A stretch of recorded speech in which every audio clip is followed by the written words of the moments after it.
I'm inside this cave and I'm fascinated by the stories that these ancient rocks have to tell.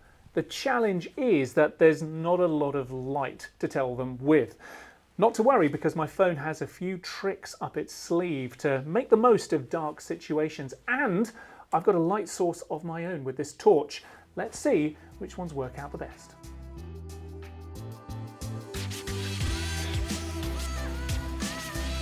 Right, so first things first, let's take a look at a neat trick that many phones have these days, which is a kind of night mode, if you like. So to enable that, I've got my flash turned off. I've got different options for flash. I'll come to the other two in a moment, but I've got my flash with a little cross through it. And it's so dark in here that my viewfinder isn't really able to discern what the image is, let alone get focus. And at the bottom left, we've got this little moon that's appeared. That is the phone's way of telling me I'm in some sort of darkness or nighttime mode. So let's just see what happens when we click on the shutter. It's telling me to hold my camera still, and then there's a little animation. So what I think that's doing is holding the digital shutter, if you like, open for a little bit longer, maybe a couple of seconds or so, and that lets more light onto the sensor, and therefore you get a better exposed image. Let's give that one more go. Hold your camera still, bit of an animation, and there we go. No idea how that came out, but we'll see shortly. Next, I'm going to use the camera's onboard flash. So just tapping on that flash symbol again, rather than forcing flash on all the time, I'm going to put flash onto A, which is automatic mode. And so this time, rather than there being a little moon in the corner here, this time the flash will come on if the phone thinks it needs it. So let's just see what happens. I'm seeing the same thing through the viewfinder, which is not a lot, but let's see what happens when we click on the exposure button this time.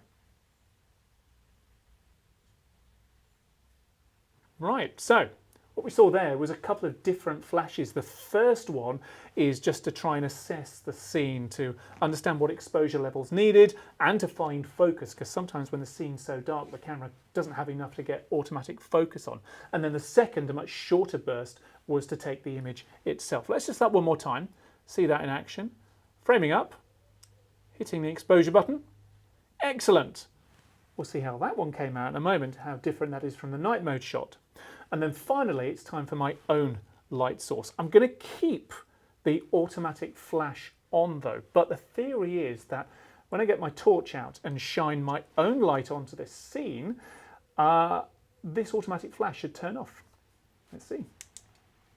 Here we go, so just shining onto the scene. There we go. Oh, it takes the camera a few moments to adjust, and you can see that on the right the flash with the A has gone from yellow to white, which is its way of telling me that it doesn't think flash is necessary. So just with the torch shining on the scene, I can now see through the viewfinder for the first time. I'm just going to take a few exposures. Now, one thing I can do now that I've got my own light source is to move the torch around. The flash on the camera is fixed, usually right next door to the lenses, so there's not that much creative freedom that you have. But if I move my torch to the right, see these shadows that get created?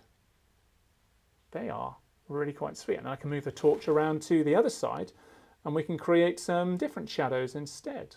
How about kind of top down? There we go. You can try maybe bouncing some light a little bit. Maybe.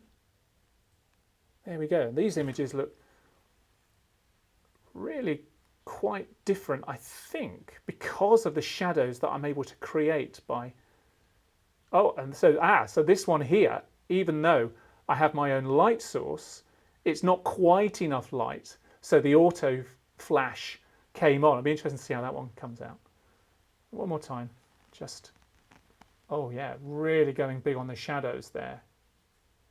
I think what I'm going to see is entirely different scenes, albeit I've been framed up in the same way, just by being able to play a bit with light. Let's see how they all came out. This is what the camera's night mode gives us, and well, it's not great, to be fair. It lacks a lot of sharpness. In fact, it's soft all the way round. It's noisy. There's all kinds of false colours in there.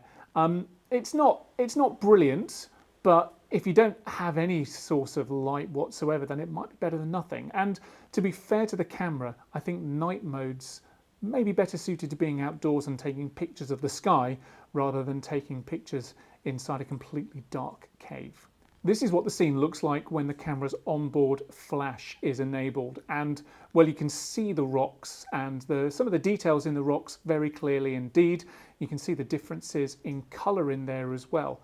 The lighting is quite harsh, which is something you do tend to get with onboard flash on a camera, and particularly as we were fairly close to the rock as well, maybe we just lose some of the sense of life, some of the sense of drama from the rocks as well. Nevertheless, it's a really good quality image considering it's absolutely pitch black in this cave.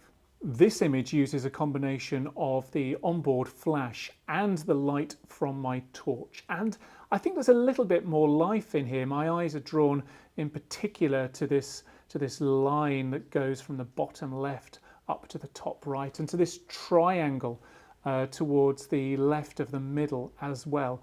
It's still not dramatic, it's still not a thoroughly interesting shot, but as an image of the inside of the cave, I think it's still very successful. Now, would you believe that this is the same scene as the other shot? The difference, of course, here is that it's being lit not by the onboard flash of the camera, but by my torch. And what that's enabled me to do is to create these shadows that we can see here so clearly. I think I lit this scene from above, therefore we've got shadows on the insides. This triangle is particularly shadowy. We can see this fault line going from the bottom left up to the right, but it's in far more detail. It's almost been transformed into something other than it is. I find this a far more interesting image, but really what this whole experiment has done is illustrated how much of a difference using your own light source can bring to a scene above using that of the onboard flash on a camera.